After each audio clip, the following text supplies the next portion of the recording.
dull the reason, dethrone the will, and lure men into drifting. Why do you not use your powerful propaganda to gain control of your victims instead of subduing them through fear and annihilating them through warfare? A. What is fear of the devil except propaganda? You have not observed my technique very carefully, or you would have seen that I am the world's greatest propagandist. I never attain an end by direct, open means which I can achieve through subterfuge and subtlety. What do you suppose I am using when I plant negative ideas in the minds of men and gain control of them through what they believe to be their own ideas? What would you call that except the cleverest of all forms of propaganda? Q. Surely you are not going to tell me that you destroy people through their own help without their realizing what you are doing. A. That is exactly what I wish you to understand. Moreover, I will show you exactly how the trick is performed. Q. Now we are getting somewhere. Exactly how do you convert human beings into propagandists and lure them into self-imprisonment? Give me the story with all its lurid details. This is the most important part of your confession, and I am consumed with eagerness to gain control of your secret. I can hardly blame you for stalling about answering my question, because you know so well that your answer will snatch millions of innocent victims from your control. You also know that your answer will protect other countless millions of yet unborn people from being victimized by you. It is little wonder you are hedging about answering. A. Your deductions are correct. This part of my confession will do me more damage than all the remainder of it. Q. Stating your headache in a better way, this part of your confession will save more millions of people from your control than all the remainder of it. A. All I can say is that you have me in a hell of a situation. Q. Now you shall know how the millions of your victims feel. Let's have it. A. I make my first entry into an individual's mind by bribing him. Q. What do you use as a bribe? A. I use many things, all of them pleasant things the individual covets. I use the same sort of bribes that individuals use when they bribe one another. That is, I use for bribes the things people most want. My best bribes are these: love, the thirst for sex, expression, covetousness for money, the obsessive desire to gain something for nothing, gambling, vanity in women, egotism in men. In today's environment, clearly both women and men can fall victim to both vanity and egotism. Desire to be the master of others. Desire for intoxicants and narcotics. Desire for self-expression through words and deeds. Desire to imitate others. Desire for perpetuation of life after death. Desire to be a hero or heroine. Desire for physical food. Q. That is an imposing list of bribes, Your Majesty. Do you use others? A. Yes, plenty of them, but these are my favorites. Through some combination of them I can enter the mind of any human being at will at any age from birth until death. Q. You mean that these bribes are the keys with which you can silently unlock the door to any mind you choose? A. That is exactly what I mean, and I can do it too. Q. What happens when you enter the mind of a person who is not yet in the habit of drifting, but belongs in the 98% class as a potential drifter? A. I go to work immediately to occupy as much of that person's mind as I can master. If the individual's greatest weakness is the desire for money, I begin to dangle coins before him, figuratively speaking. I intensify his desire and induce him to go after money. Then when he gets near it, I snatch it away from him. This is an old trick of mine. After the trick has been repeated a few times, the poor fellow gives in and quits. Then I take over a little more space in his mind and fill it with the fear of poverty. That is one of my best mind fillers. Q. Yes, I admit your method is very clever, But what happens if the victim fools you and gets his hands on a lot of money? You don't fill his mind with fear of poverty then, do you? A. No, I don't. I take over the space by filling it with something which serves my purpose just as well. If my victim converts his desire for money into large sums, I start overfeeding him with the things he can buy with it. For example, I cause him to stuff himself with rich foods. This slows down his thinking capacity, endangers his heart, and starts him on the road to drifting. Then I pester him with intestinal poisoning through the surplus food he eats. That also slows down his thinking and gives him a nasty disposition. Q. What if the victim is not a glutton? What other follies can you induce him to pick up that lead to drifting? A. If the victim is a male, I can usually snare him through his sex appetite. Overindulgence in sex starts more men to drifting toward failure than all other causes combined. Q. So food and sex are two of your surefire baits. Is that correct? A. Yes. With these two lures I can take over a majority of my victims, and then there is the desire for money. Q. I am beginning to think that wealth is more dangerous than poverty, if your story is to be believed. A. That altogether depends upon who has the wealth and how it was acquired. Q.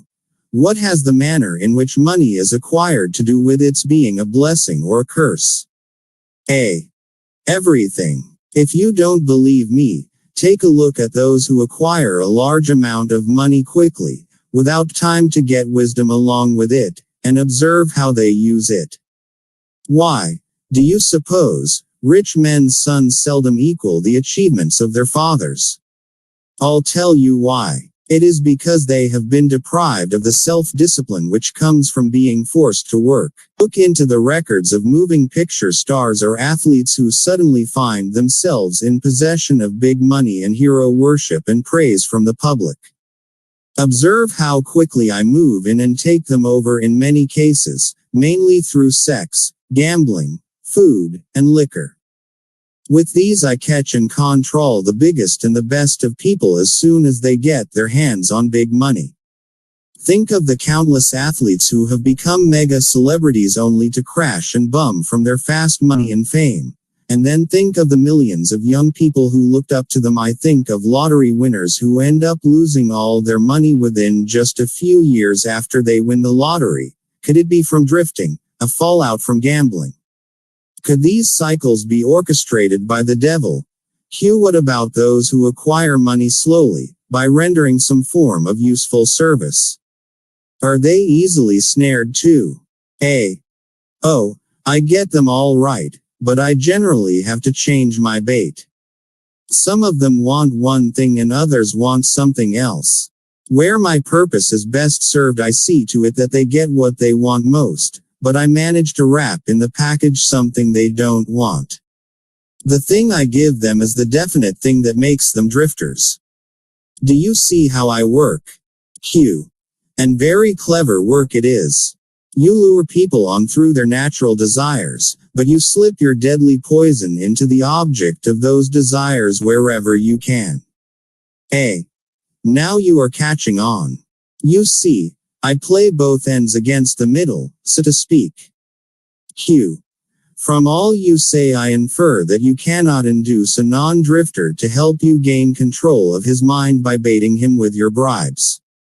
Is that correct? A. That is exactly correct. I can and I do interest non-drifters in my bribes, because I use for the purpose of bribery the things all people naturally desire. But the non-drifter resembles a fish that steals the bait from your hook but refuses to take the hook. The non-drifter takes from life whatever he wants, but he takes it on his own terms. The drifter takes whatever he can get, but he takes what he gets in my terms. Stating the matter in another way, the non-drifter borrows money from a legitimate banker, if he wants it, and pays a legitimate rate of interest. The drifter goes to the pawn shop, hawks his watch, and pays a suicidal rate of interest for his loan. Q. So I draw from your claims the conclusion that your hand is mixed up somehow in all of people's troubles and miseries, even though your presence may not be visible. A. My unwilling workers are often my best workers. You see, my unwilling workers are those whom I cannot control with some combination of bribes, people whom I have to master by fear or through some form of misfortune. They do not wish to serve me, but they cannot avoid it because they are eternally bound to me by the habit of drifting. Q. Now I am beginning to better understand your technique. You bribe your victims through their natural desires and lead them astray while you induce them to become drifters if they respond to your lure. If they refuse to respond, you plant the seed of fear in their minds or trap them through some form of misfortune, and hogtie them while they are down. Is that your method? A. That is exactly the way I work. Clever, don't you think? Q. Which do you prefer to serve as your propagandists, the young or the old? A. The young. Of course they can be influenced by most bribes more easily than people of mature judgment. Moreover, they have longer to remain in my service. Q. Your Majesty has given me a clear description of drifting. Tell me what must be done to ensure against the habit of drifting. I want a complete formula that anyone can use. A. Protection against drifting lies within easy reach of every human being who has a normal body and a sound mind. The self-defense can be applied through these simple methods. 1. Do your own thinking on all occasions. The fact that human beings are given complete control over nothing save the power to think their own thoughts is laden with significance. 2. Decide definitely what you want from life. Then create a plan for attaining it and be willing to sacrifice everything else, if necessary, rather than accept permanent defeat. 3. Analyze temporary defeat, no matter of what nature or cause, and extract from it the seed of an equivalent advantage. 4. Be willing to render useful service equivalent to the value of all material things you demand of life, and render the service first. 5. Recognize that your brain is a receiving set that can be attuned to receive communications from the universal storehouse of infinite intelligence, to help you transmute your desires into their physical equivalent. 6. Recognize that your greatest asset is time, the only thing except the power of thought which you own outright, and the one thing which can be shaped into whatever material things you want. Budget your time so none of it is wasted. 7. Recognize the truth that fear generally is a filler with which the devil occupies the unused portion of your mind. It is only a state of mind which you can control by filling the space it occupies with faith in your ability to make life provide you with whatever you demand of it. 8. When you pray, do not beg. Demand what you want and insist upon getting exactly that, with no substitutes. 9. Recognize that life is a cruel taskmaster and that either you master it or it masters you. There is no halfway or compromising point. Never accept from life anything you do not want. If that which you do not want is temporarily forced upon you, you can refuse, in your own mind, to accept it and it will make way for the thing you do want. 10. Lastly, remember that your dominating thoughts attract, through a definite law of nature, by the shortest and most convenient route, their physical counterpart. Be careful what your thoughts dwell upon. Q. That list looks imposing. Give me a simple formula, combining all the 10 points. If you had to combine all 10 in one, what would it be? A. Be definite in everything you do and never leave unfinished thoughts in the mind. Form the habit of reaching definite decisions on all subjects. Q. Can the habit of drifting be broken, or does it become permanent once it has been formed? A. The habit can be broken if the victim has enough willpower, providing it is done in time.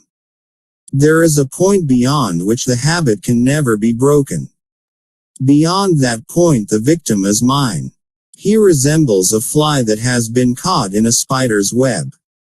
He may struggle, but he cannot get out. Each move he makes entangles him more securely. The web in which I entangle my victims permanently is a law of nature not yet isolated by, or understood by, men of science. Chapter 6. Hypnotic Rhythm Q. What is this mysterious law through which you take permanent control of people's bodies even before you take over their souls? The whole world will want to know more about this law and how it operates. A. It will be hard to describe the law so you will understand it, but you may call it hypnotic rhythm. It is the same law through which people can be hypnotized. Q.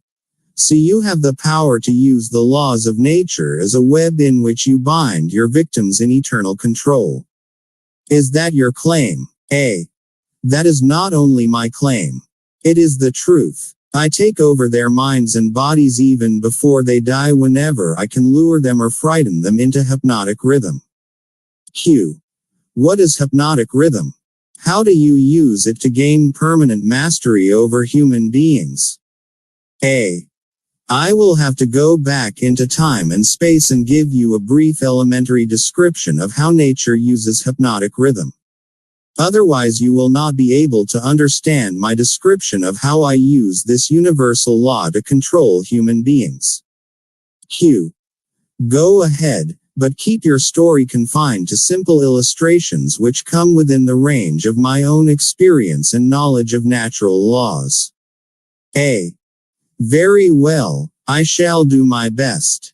You, of course, know that nature maintains a perfect balance between all the elements and all the energy in the universe. You can see that the stars and the planets move with perfect precision, each one keeping its own place in time and space. You can see that the seasons of the year come and go with perfect regularity. You can see that an oak tree grows from an acorn and a pine grows from the seed of its ancestor. An acorn never produces a pine and a pine seed never produces an oak. These are simple things which anyone can understand. What one cannot see is the universal law through which nature maintains perfect balance throughout the myriad of universes. You earthbound caught a fragmentary glimpse of this great universal law when Newton discovered that it holds your Earth in its position and causes all material objects to be attracted toward the center of the Earth. He called the law gravitation. But he did not go far enough in his study of the law. If he had, he would have discovered that the same law which holds your Earth in position and helps nature to maintain a perfect balance over the four dimensions in which all matter and energy are contained is the web in which I entangle and control the minds of human beings. Q. Tell me more of this astounding law of hypnotic rhythm. A. As I have already stated, there is a universal form of energy with which nature keeps a perfect balance between all matter and energy. She makes specialized use of this universal building material by breaking it up into different wavelengths. The breaking up process is carried on through habit. You will better understand what I am trying to convey if compare it with the method by which one learns to play music.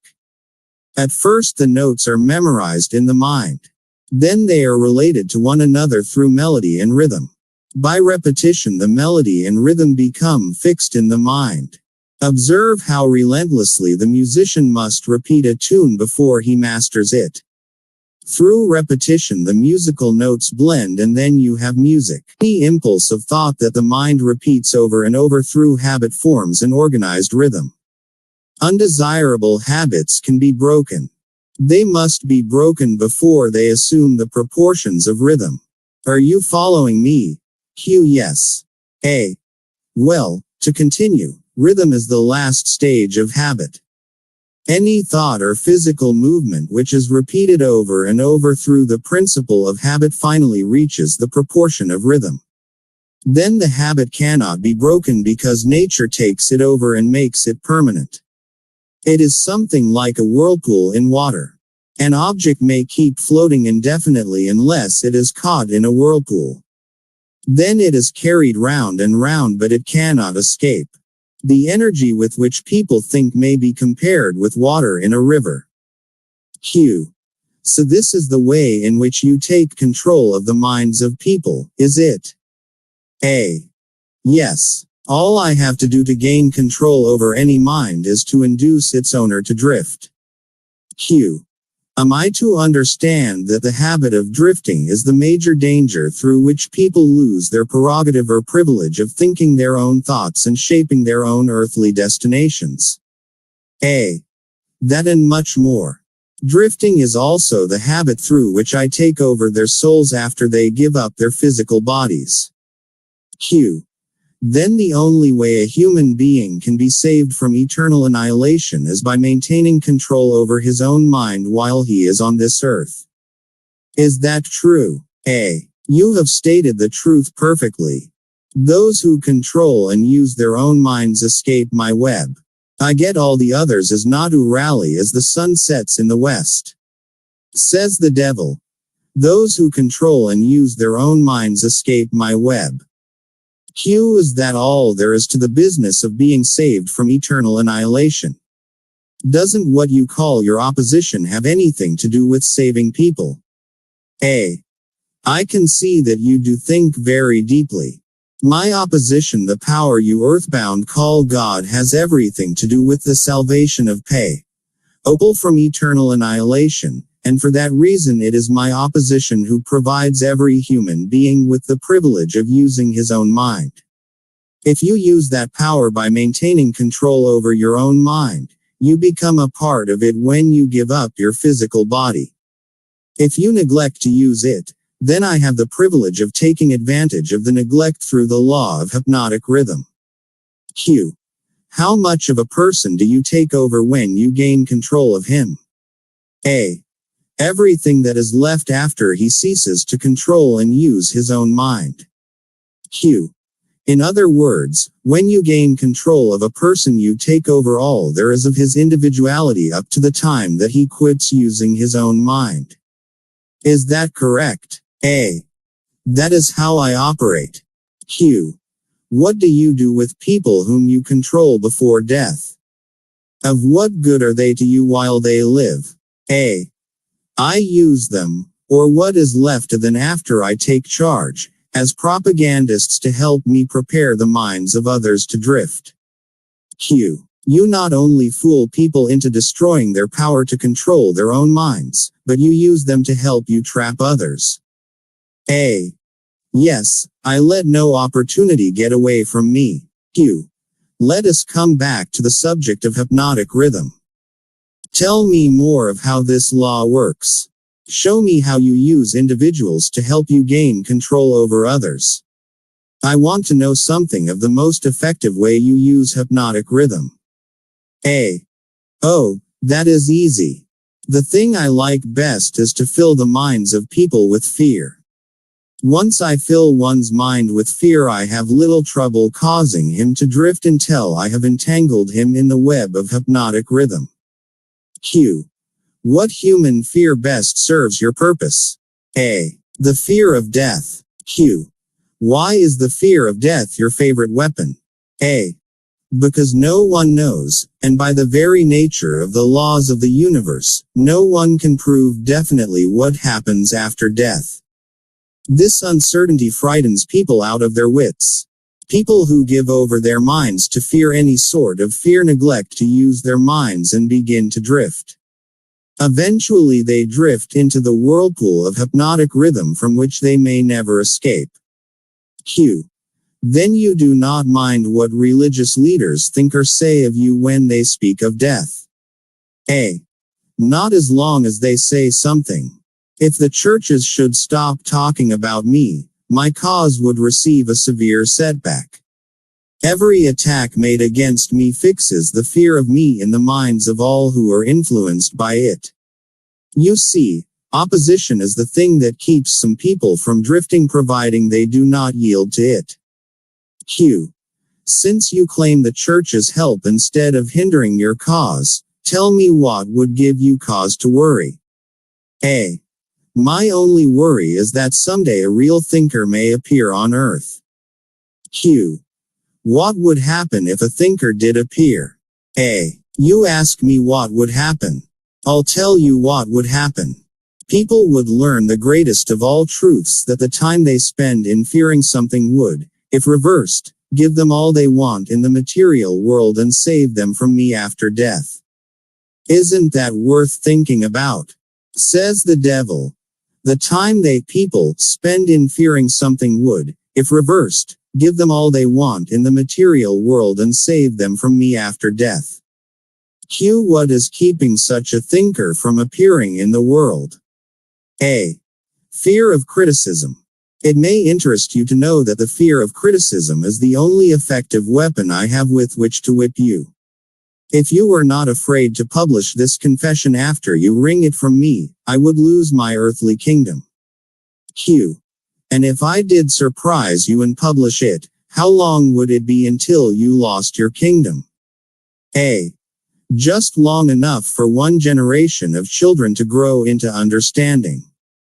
You cannot take the adults from me. I have them too securely sewed up.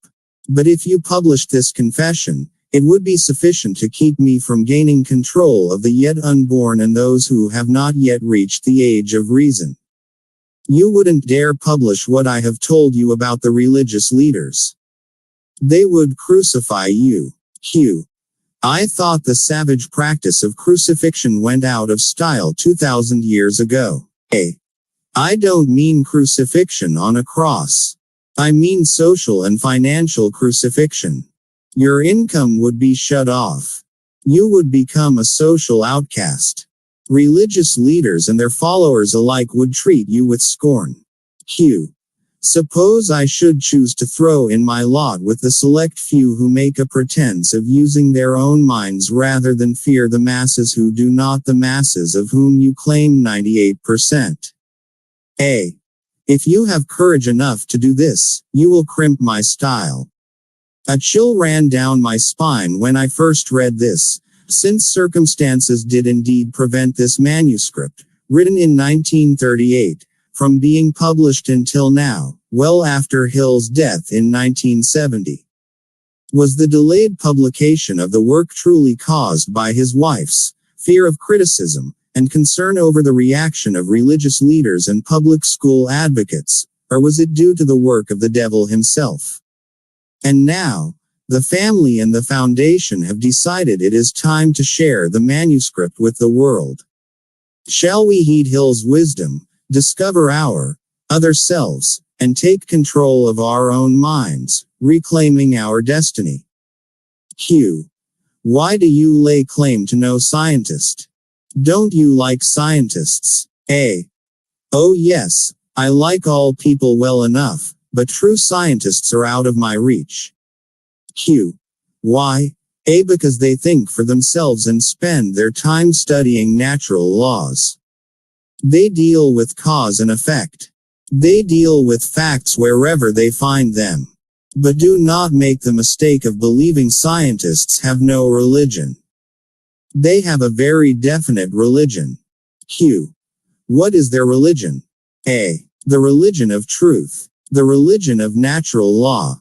If the world ever produces an accurate thinker with ability to fathom the deeply buried secret of life and death, you can be sure that science will be responsible for the catastrophe. Q. Catastrophe to whom? A. To me, of course. Q. Let's get back to the subject of hypnotic rhythm. I want to know more about it. Is it something like the principle through which people can hypnotize one another? A. It is precisely the same thing. I have already told you so. Why do you repeat your questions? Q. That is an old worldly custom of mine, Your Majesty. For your enlightenment I will tell you I am forcing you to repeat many of your statements for the sake of emphasis. I am also trying to see if I can catch you in a lie. Don't dodge the issue. Get back to hypnotic rhythm and tell me all you know about it. Am I a victim of it? A. Not now, but you barely missed falling into my web. You drifted toward the whirlpool of hypnotic rhythm, until you discovered how to force me into making this confession. Then I lost control of you. Q. How interesting. You are not trying to recapture me through flattery, are you? A. That would be the best bribe I could offer you. It is the bribe I used on you effectively before you got the upper hand of me. Q. With what did you flatter me? A. With many things, chief among them sex and the desire for self-expression. Q. What effect did your bribes have on me? A. They caused you to neglect your major purpose in life and started you to drifting. Q. Was that all you did to me through your bribes? A. That was plenty. Q. But I am back on the track and out of your reach now, am I not? A. Yes, you are temporarily out of my reach because you are not drifting. Q. What broke your spell over me and released me from the habit of drifting? A. My answer may humiliate you. Do you want to hear it? Q. Go ahead and give it to me, Your Majesty. I wish to learn how much truth I can stand. A. When you found a great love in the woman of your choice, I lost my grip on you. Q. So you are going to accuse me of hiding behind a woman's skirts, are you? A. No, not hiding. I wouldn't put it that way. I would say you have learned how to give yourself a solid background with the embellishment of a woman's mind. Q. The woman's skirt has nothing to do with it then. A. No, but her brain does. When you and your wife began to combine your two brains, through your habit of masterminding every day, you stumbled upon the secret power with which you forced me into this confession. Q. Is that the truth, or are you trying to flatter me again? A. I could flatter you if I had you alone, but I cannot flatter you while you have the use of your wife's mind. Q. I am beginning to catch on to something important. I am beginning to understand what was meant by the writer of that passage in the Bible which says substantially, when two or more meet together and ask for anything in my name, it shall be granted. It is true, then, that two minds are better than one. A. It is not only true, it is necessary before anyone can continuously contact the great storehouse of infinite intelligence wherein is stored all that is, all that ever